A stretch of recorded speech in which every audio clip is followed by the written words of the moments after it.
Today we're looking at Japanese internment camps during World War II.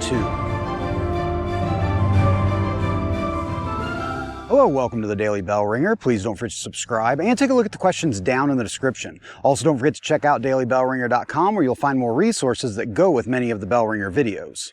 After the attack on Pearl Harbor by Japan in December of 1941, the U.S. government became afraid that Japanese Americans might help Japan during the war. Because of this fear, the United States government forced over 120,000 Japanese Americans to leave their homes and live in internment camps. Most of these people were innocent and had done nothing wrong, but they were treated as enemies because of their ancestry. The U.S. government said the internment camps were for national security. After the attack on Pearl Harbor, the government appointed a committee to investigate what had happened at Pearl Harbor.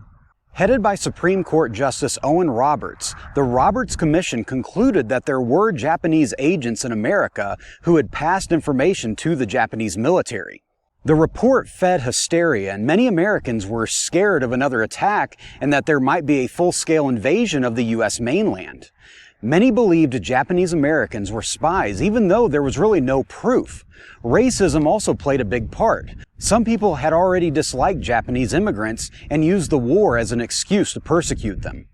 On February 19, 1942, President Franklin Roosevelt issued Executive Order 9066.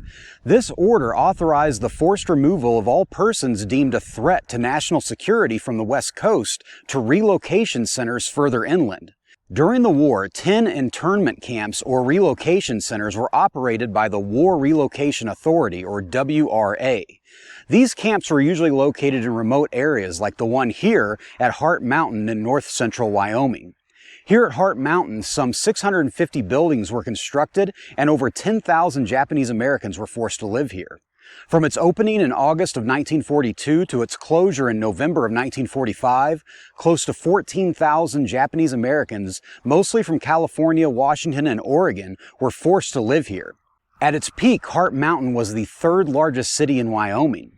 The government argued that these camps were for Japanese Americans' protection, yet they were like prisons with barbed wire fences, guard towers, armed soldiers, and the people living in these camps were not allowed to leave freely. The living conditions in the camps were poor. Families had to live in small, crowded rooms in wooden buildings called barracks. The buildings had no insulation, so they were very hot in the summer and freezing in the winter. There were few bathrooms and showers, and the food was not very good. People lost their privacy and their freedom. Of the thousands that were forced into the camps, about 2/3 of them were American citizens who were born in the United States. The rest were immigrants from Japan who had lived in America for many years. It didn't matter if they had jobs, businesses, and had lived in their communities for decades, they were forced to leave everything behind. Many had to sell their homes, cars, and businesses quickly, often for much less than what they were worth.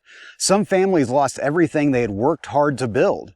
They were told to bring only what they could carry. Many brought clothes, blankets, and photos, but had to leave behind furniture, pets, and other important items from their homes. Life in these camps was hard, but people made the best of it. They went to school, worked jobs, and formed communities inside the camps. Some people worked as teachers, farmers, or cooks. It's estimated that some 30,000 of those in the camps were children of school age. Schools were established, children attended classes, and established clubs and sports teams at the schools. Many earned their diplomas and went on to college. Amazingly, despite being forced into these camps by the government, some young men volunteered to fight in the U.S. Army to prove their loyalty. One group, the 442nd Regimental Combat Team, became one of the most decorated units in U.S. history. In December of 1944, the U.S. Supreme Court handed down a decision that the U.S. government had the right to establish the internment camps. However, they did not have the right to imprison American citizens without cause. This decision set the stage for the gradual closure of the camps. Additionally, as World War II came to an end, the camps too closed, with the final camp closing in March of 1946. The people who had been in prison were allowed to return to their homes, but many had nothing left. Some towns didn't want them back, and they faced discrimination and more unfair treatment. It took many years for families to rebuild their lives. During the 1960s, the redress movement began, in which Japanese Americans sought an apology from the U.S. government and compensation for their losses. In 1988, the U.S. government finally apologized for the internment. President Ronald Reagan signed a law that gave $20,000 to each surviving person who had been in the camps. The government admitted the internment camps had been wrong and had caused great suffering. So with that, hopefully you learned something, and thanks for watching.